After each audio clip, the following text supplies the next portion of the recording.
मुझे के ड्रामा बहुत पसंद है, मगर जो कहूंगी, सच के सिवा कुछ नहीं कहूंगी। अरे भाई इतना खाते क्यों हैं? हर एपिसोड में बस खा रहे हैं और पोर्क, चिकन, किमची, विमची, रामियन, सोजू पी पे। हर एपिसोड में नाश्ता हो रहा है, लंच हो रहा है, डिनर हो रहा है, स्नैक हो रहा है, बस खा रहे हैं और मोटे नहीं हो रहे हैं ये। और क्यों नहीं खाएंगे? लड़के के माँ बाप की रेस्टोरेंट है, चिकन विकन बेचते हैं वो सोजू के साथ है। कोई एक तो चला रहा है रेस्टोरेंट, नहीं तो दादी अम्मा चला रही है। एक निकट्टू भाई भी है और एक बेस्ट फ्रेंड भी जो ना भी हो तो भी चलेगा।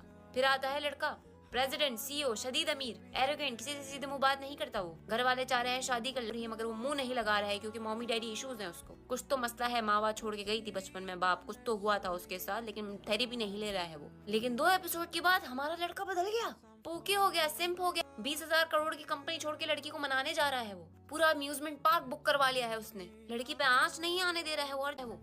टाइम नहीं था उसके पास, अब टाइम ही टाइम है।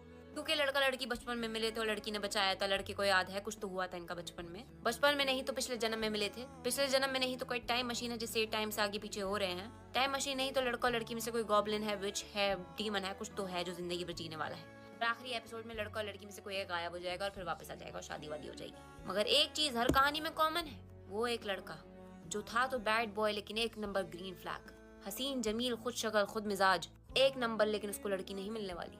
बस दिस इज इट, कहानी है, इससे ज्यादा कुछ नहीं है और हमें यही देखना है।